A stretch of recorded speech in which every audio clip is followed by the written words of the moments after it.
ओम नमः शिवाय। आज हम शिव महापुराण का रुद्र संगीता का दूसरा भाग का 36वां अध्याय पढ़ने जाएंगे। आओ उससे पहले हम पिछले अध्याय में पढ़े थे जब सती ने जोगाग्नि में देह त्याग किया था, तो उस टाइम आकाशवाणी के बारे में हम लोग पढ़े थे, शिव जी का क्रोध के बारे में पढ़े थे, वीरभद्र और महाकालिका यज्ञशाला की ओर प्रस्थान, यज्ञ मंडप में भाई और विष्णु से जीवन रक्षा की प्रार्थना के बारे में पढ़े थे, वीरभद्र का आगमन के बारे में पढ़े थे। आज हम पढ़ेंगे श्रीहरि और वीरभद्र का युद्ध। ब्रह्मा जी कहते हैं, नारद, जब शिव जी की आज्ञा पाकर वीरभद्र की विशाल सेना ने यज्ञशाला में प्रवेश किया तो वहां उपस्थित सभी देवता अपने प्राणों की रक्षा के लिए शिव गणों से युद्ध करने लगे, परंतु शिव गणों की वीरता और पराक्रम के आगे उनकी एक न चली। सारे देवता पराजित होकर वहां से भागने लगे। तब इंद्र आदि लोकपाल युद्ध के लिए आगे आए। उन्होंने गुरुदेव बृहस्पति जी को नमस्कार कर उनसे विजय के विषय में पूछा। उन्होंने कहा, हे गुरुदेव बृहस्पति, हम यह जानना चाहते हैं कि हमारी विजय कैसे होगी। उनकी यह बात सुनकर बृहस्पति जी बोले, हे इंद्र, समस्त कर्मों का फल देने वाले तो ईश्वर है। सभी को अपनी करनी का फल अवश्य भुगतना पड़ता है। जो ईश्वर के आसक्ति को जानकर और समझकर उनके शरण में आकर अच्छे कर्म करता है, वो ईश्वर द्रोही अच्छे कर्म करता है, उसको सत्कर्म का फल मिलता है। परंतु जो ईश्वर की आज्ञा के विरुद्ध कार्य करता है वो ईश्वर द्रोही कहलाता है और उसे किसी भी अच्छे फल की प्राप्ति नहीं होती। उन परम पुण्य भगवान शिव के स्वरूप को जानना अत्यंत कठिन है। वे सिर्फ अपने भक्तों को ही अधीन है, इसीलिए उन्हें भक्त वत्सल भी कहा जाता है। भक्ति और ईश्वर सत्ता में विश्वास न रखने वाले मनुष्य यदि वेदों का 10,000 बार भी अध्ययन कर ले तो भी भगवान शिव के स्वरूप को भली भांति नहीं जान पाएंगे। भगवान शिव के शांत, निर्विकार एवं उत्तम दृष्टि से ध्यान करने व उनकी उपासना करने से ही शिव तत्व की प्राप्ति होती है। तुम करुणा निधान भगवान महेश्वर की अवहेलना करने वाले उस मूर्ख दक्ष के निमंत्रण पर यहाँ इस यज्ञ में भाग लेने आ गए हो। भगवान शिव की पत्नी देवी सती का भी इस यज्ञ में घोर अपमान हुआ है। उन्होंने इसी यज्ञ में अपने प्राणों की आहुति दे दी। इसी कारण भगवान शंकर ने रुष्ट होकर इस यज्ञ का विध्वंस करने के लिए वीरभद्र के नेतृत्व में अपने शिवगणों को भेजा है। अब इस यज्ञ के विनाश को रोक पाना किसी के बस में नहीं है। अब चाहकर भी तुम लोग कुछ नहीं कर सकते। बृहस्पति जी के ये वचन सुनकर इंद्र सहित अन्य देवता चिंता में पड़ गए। सभी वीरभद्र और अन्य शिवगणों और उनके निकट पहुंच गए। वहां वीरभद्र ने उन सभी को बहुत डांटा और फटकारा। गुस्से से वीरभद्र ने इंद्र सहित सभी देवताओं पर अपने तीखे बाणों से प्रहार करना शुरू कर दिया। बाणों से घायल हुए सभी देवताओं में हाहाकार मच गया और वे अपने प्राणों की रक्षा के लिए यज्ञ मंडप से भाग खड़े हुए। ये देखकर वहां उपस्थित सभी ऋषि मुनि की रक्षा के लिए यज्ञ मंडप से भाग खड़े हुए। यह देखकर वहां उपस्थित सभी मुनि ऋषि भयभीत होकर श्रीहरि के सम्मुख प्राण रक्षा के लिए प्रार्थना करने लगे। तब मैं और विष्णु जी वीरभद्र से युद्ध करने के लिए उनके पास गए। हमें देखकर वीरभद्र, जो पहले से ही क्रोधित थे, हम सबको डांटने लगे। उनके कठोर वचनों को सुनकर विष्णु जी मुस्कुराते हुए बोले, हे शिव भक्त वीरभद्र, मैं भी भगवान शिव का ही भक्त हूँ। उनमें मेरी अपार श्रद्धा है। मैं उन्हीं का सेवक हूँ, परंतु दक्ष ज्ञानी और मूर्ख है। ये सिर्फ कर्म कांडों में ही विश्वास रखता है। जिस प्रकार महेश्वर भगवान अपने भक्तों के ही अधीन है, उसी प्रकार मैं भी अपने भक्तों के ही अधीन हूँ। दक्ष मेरा अनन्य भक्त है। उसकी बारंबार प्रार्थना पर मुझे इस यज्ञ में उपस्थित होना पड़ा। हे वीरभद्र, तुम रुद्रदेव के क्रोध रूप अर्थात क्रोध से उत्पन्न हुए हो। तुम्हें भगवान शंकर ने इस यज्ञ का विनाश करने के लिए यहाँ भेजा है। उनकी आज्ञा तुम्हारे लिए शिरोधार्य है।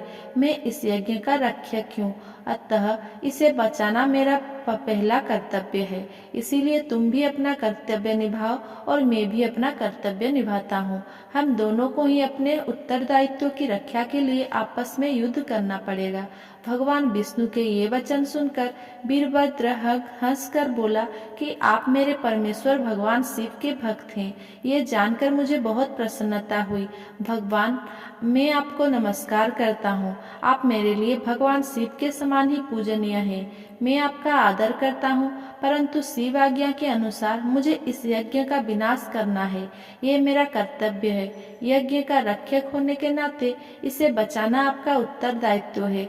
अतः हम दोनों को ही अपना अपना कार्य करना है। तब श्रीहरि और वीरभद्र दोनों ही युद्ध के लिए तैयार हो गए। तत्पश्चात दोनों में घोर युद्ध हुआ।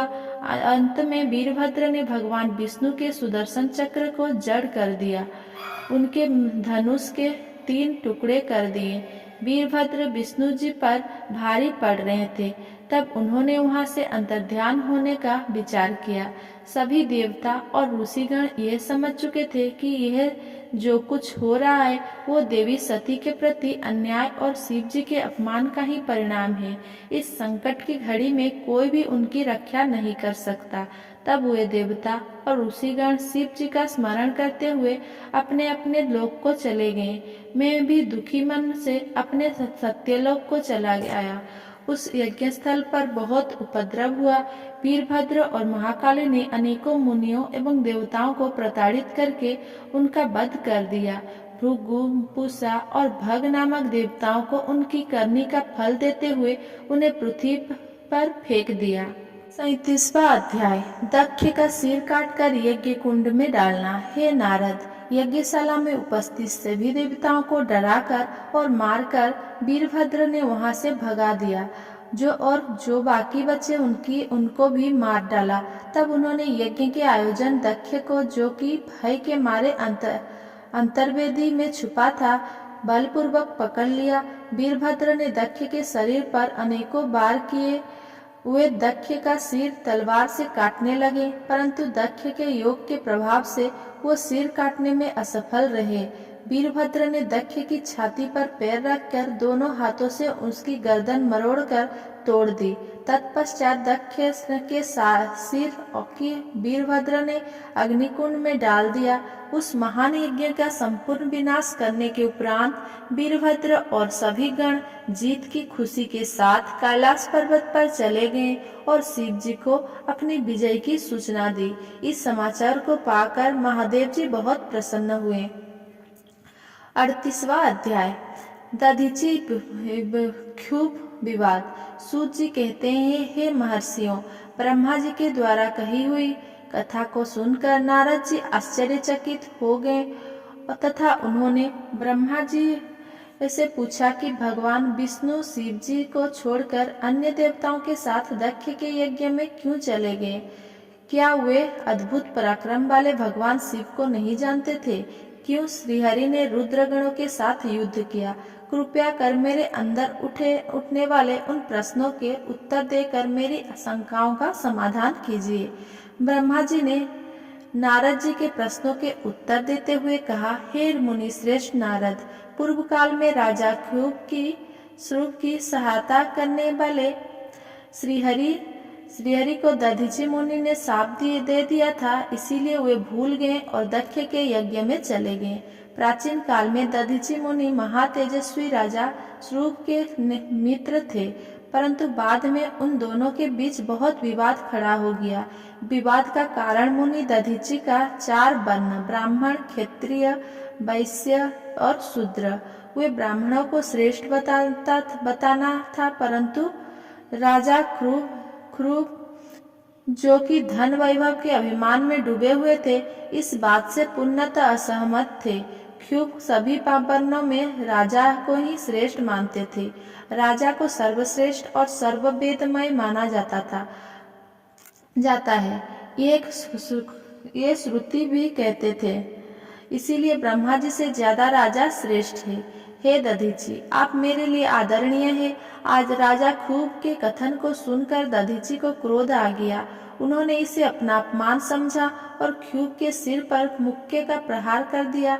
दधीची के इस व्यवहार से मद में चूर ख्यूब को और अधिक क्रोध आ गया। उन्होंने वज्र से दधीची पर प्रहार कर दिया। वज्र से घायल हुए दधीची मुनि ने पृथ्वी पर गिरते हुए योगी शुक्राचार्य का स्मरण किया।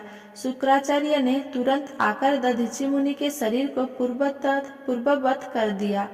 शुक्राचार्य ने दधीची से कहा कि मैं तुम्हें महामृत्युंजय का मंत्र प्रदान करता हूँ। त्रयंबकम यजामहे अर्थात हम तीनों लोकों के पिता भगवान शिव, जो सूर्य, सोम और अग्नि तीनों मंडलों के पिता है, सत्व, रोज और तम आदि तीनों गुणों के महेश्वर है, जो आत्म तत्व, विद्या तत्व और शिव तत्व, पृथ्वी, जल और तेज सभी के स्रोत थे, जो ब्रह्मा, विष्णु और शिव तीनों आधारभूत देवताओं के भी ईश्वर महादेव हैं, उनकी आराधना करते हैं। सुगंधिम पुष्टि वर्धनम अर्थात जिस प्रकार फूलों में खुशबू होती है, उसी प्रकार भगवान शिव भूतों में, गुणों में, सभी कार्य में, इंद्रियों में, अन्य देवताओं में और अपने प्रिय गणों में क्षारभूत आत्मा के रूप में समाये हैं। उनकी सुगंध से ही सबकी ख्याति एवं प्रसिद्धि है। पुष्टि वर्धनम अर्थात वे भगवान शिव ही प्रकृति का पोषण करते हैं। वही ब्रह्मा, विष्णु, मुनियों एवं सभी देवताओं का पोषण करते हैं। उर्वारुकमिव बंधना मृत्यु मुखी यमामृतात अर्थात जिस प्रकार खरबूजा पक जाने पर लता से टूटकर अलग हो जाता है, उसी प्रकार मैं भी मृत्यु रूपी बंधन से मुक्त होकर मोक्ष को प्राप्त करूं। हे रुद्रदेव, आपका स्वरूप अमृत के समान है। जो पुण्य कर्म, तपस्या, स्वाध्याय, योग और ध्यान से उनकी आराधना करता है, उसे नया जीवन प्राप्त होता है। भगवान शिव अपने भक्तों को मृत्यु के बंधनों से मुक्त कर देते हैं और उसे मोक्ष प्रदान करते हैं। जैसे उर्वारुक अर्थात ककड़ी को उसकी पेल अपने बंधन से बंधी रखती है और पक जाने पर स्वयं ही उसे बंधन मुक्त कर देती है, ये महामृत्युंजय मंत्र संजीवनी मंत्र है। तुम नियम पूर्वक भगवान शिव का स्मरण करके इस मंत्र का जाप करो। इस मंत्र से अभिमंत्रित जल को पियो। इस मंत्र का जाप करने से मृत्यु का भय नहीं रहता। इससे विधिवत पूजन करने से भगवान शिव प्रसन्न होते हैं। वे सभी कार्यों की सिद्धि करते हैं तथा सभी बंधनों से मुक्त कर मोक्ष प्रदान करते हैं। ब्रह्मा जी बोले, नारद, दधीची मुनि को इस प्रकार उपदेश देकर शुक्राचार्य अपने निवास पर चले गए। उनकी बातें को दधीची मुनि पर बड़ा प्रभाव पड़ा और वे भगवान शिव का स्मरण कर उन्हें प्रसन्न करने के लिए तपस्या करने वन में चले गए। वन में उन्होंने प्रेम पूर्वक भगवान शिव का चिंतन करते हुए उनकी तपस्या आरंभ कर दी। दीर्घ काल तक वे महामृत्युंजय मंत्र का जाप करते रहे।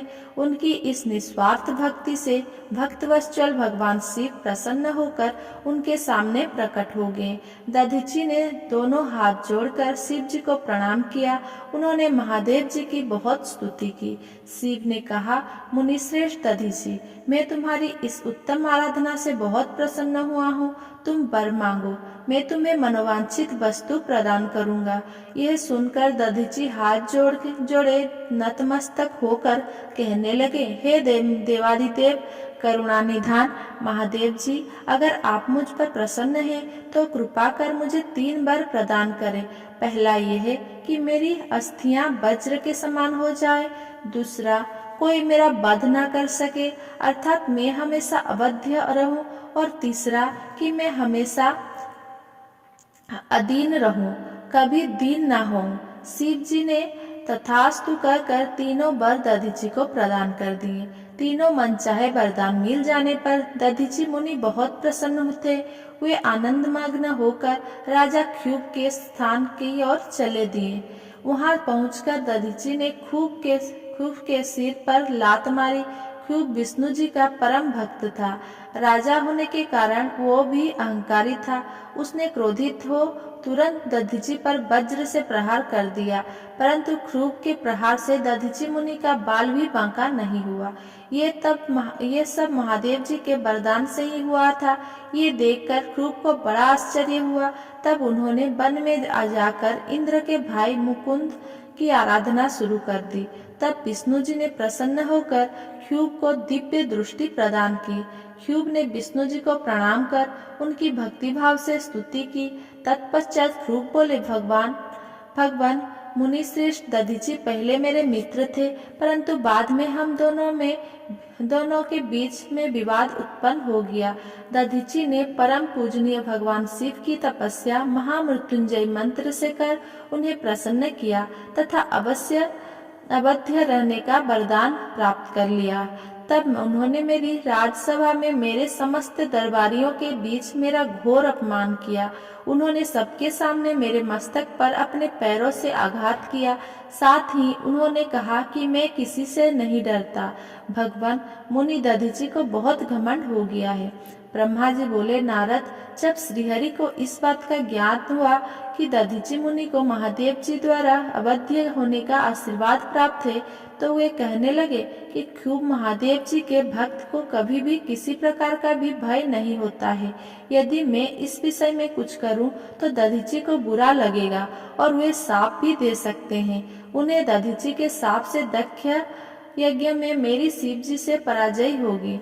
इसीलिए मैं इस संबंध में कुछ नहीं करना चाहता, परंतु ऐसा कुछ जरूर करूंगा जिससे आपको विजय प्राप्त हो। भगवान विष्णु के ये वचन सुनकर राजा चुप हो गए। 39वां अध्याय, दधीची का साप और ध्रुव पर अनुग्रह। ब्रह्मा जी बोले, नारद, श्रीहरि विष्णु अपने प्रिय भक्त राजा ध्रुव के हितों की रक्षा करने के लिए एक दिन ब्राह्मणों का रूप धारण करके दधीची मुनि के आश्रम में पहुँचे। विष्णु जी भगवान शिव की आराधना में मग्न रहने वाले ब्रह्माश्री दधीची से बोले कि हे प्रभु, मैं आपसे एक वर मांगता हूँ। दधीची श्री विष्णु को पहचानते हुए कहने लगे, मैं सब समझ गया हूँ कि आप कौन हैं और क्या चाहते हैं, इसीलिए मैं आपसे क्या कहूँ। हे श्रीहरि विष्णु, ध्रुव का कल्याण करने के लिए आप ये ब्राह्मण का वेश बनाकर आए हैं। आप ब्राह्मण वेश का त्याग कर दें। लज्जित होकर भगवान विष्णु अपने असली रूप में आ गए और महामुनि दधीची को प्रणाम करके बोले कि महामुनि, आपका कथन पुण्यतः सत्य है। मैं ये भी जानता हूँ कि शिव भक्तों को कभी भी किसी भी प्रकार का कोई भी भय नहीं होता है, परंतु आप सिर्फ मेरे कहने से राजा ध्रुव के सामने यह कह दे कि आप राजा ध्रुव से डरते हैं। श्री विष्णु यह बात सुनकर दधीची हंसने लगे। हंसते हुए बोले कि भगवान शिव की कृपा से मुझे कोई भी डरा नहीं सकता। जब कोई वाकई मुझे डरा नहीं सकता तो मैं क्यों झूठ बोलकर पाप का भागी बनूं। दधीची मुनि के इन वचनों को सुनकर विष्णु को बहुत अधिक क्रोध आ गया। उन्होंने मुनि दधीची को समझाने की बहुत कोशिश की। सभी देवताओं ने श्री विष्णु जी का ही साथ दिया। भगवान विष्णु ने दधीची मुनि को डराने के लिए अनेक गणों उत्पन्न कर दिए, परंतु दधीची ने अपने सत्य से उनको भस्म कर दिया। तब विष्णु जी ने वहां अपनी मूर्ति प्रकट कर दी। ये देखकर दधीची मुनि बोले, हे श्रीहरि, अब अपनी माया को त्याग दीजिए। आप अपने क्रोध और अहंकार का त्याग कर दीजिए। आपको मुझ में ही ब्रह्मा रुद्र सहित संपूर्ण जगत का दर्शन हो जाएगा। मैं आपको दिव्य दृष्टि प्रदान करता हूँ। तब विष्णु जी को दधीची मुनि ने अपने शरीर में पूरे ब्रह्मांड के दर्शन करा दिए। तब विष्णु जी का क्रोध बहुत बढ़ गया। उन्होंने चक्र उठा लिया और महर्षि को मारने के लिए आगे बढ़े, परंतु बहुत प्रयत्न करने पर भी चक्र आगे नहीं चला। यह देखकर दधीची हंसते हुए बोले कि हे श्रीहरि, आप भगवान शिव द्वारा प्रदान किए गए इस सुदर्शन चक्र से उनके ही प्रिय भक्तों को मारना चाहते हैं, तो भला यह चक्र क्यों चलेगा। शिव जी द्वारा दिए गए अस्त्र से आप उनके भक्तों का विनाश किसी भी तरह नहीं कर सकते, परंतु फिर भी यदि आप मुझे मारना चाहते हैं तो ब्रह्मास्त्र आदि का प्रयोग कीजिए। लेकिन दधीची को साधारण मनुष्य समझकर विष्णु जी ने उन पर अनेक अस्त्र चलाए। तब दधीची मुनि ने धरती से मुट्ठी भर कुशा उठा ली और कुछ मंत्रों के उच्चारण के उपरांत उसे देवताओं की ओर उछाल दिया। वे कुशाएं कालाग्नि के रूप में परिवर्तित हो गई, जिनमें देवताओं द्वारा छिड़े गए सभी अस्त्र शस्त्र जलकर भस्म हो गए। ये देखकर वहां पर उपस्थित अन्य देवता वहां से भाग खड़े हुए, परंतु श्रीहरि दधीची से युद्ध करते रहे। उन दोनों के बीच भीषण युद्ध हुआ। तब मैं यानी ब्रह्मा राजा ख्यूब को साथ लेकर उस स्थान पर आया जहां उन दोनों के बीच युद्ध हो रहा था। मैंने भगवान विष्णु से कहा कि आपका यह प्रयास निरर्थक है, क्योंकि आप भगवान शिव के परम भक्त दधीची को हरा नहीं सकते। यह सुनकर विष्णु जी शांत हो गए। उन्होंने दधीची मुनि को प्रणाम किया। तब राजा ख्यूब भी दोनों हाथ जोड़कर मुनि दधीची को प्रणाम करके उनकी स्तुति करने लगे, उनकी माफी मांगने लगे, उनसे माफी मांगने लगे और कहने लगे कि प्रभु आप मुझ पर कृपा दृष्टि रखिए। ब्रह्मा जी बोले, नारद, इस प्रकार राजा ख्यूब द्वारा की गई स्तुति से दधीची को बहुत संतोष मिला और उन्होंने राजा ख्यूब को क्षमा कर दिया, परंतु विष्णु जी सहित अन्य देवताओं पर उनका क्रोध कम नहीं हुआ। तब क्रोधित मुनि दधीची ने इंद्र सहित सभी देवताओं और विष्णु जी को भी भगवान रुद्र की क्रोधाग्नि में नष्ट होने का शाप दे दिया। इसके बाद राजा ख्यूब ने दधीची को पुनः नमस्कार कर उनकी आराधना की और फिर वह अपने राज्य की ओर चले गए। राजा ख्यूब ने के वहां से चले जाने के पश्चात इंद्र सहित सभी देवगण ने भी अपने अपने धाम की ओर प्रस्थान किया। तत्परांत श्री हरि विष्णु भी श्री वैकुंठ धाम चले गए थे। तब से वह पुण्य स्थान थानेश्वर नामक तीर्थ के रूप में विख्यात हुआ। इस तीर्थ के दर्शन से भगवान शिव का स्नेह और कृपा प्राप्त होती है।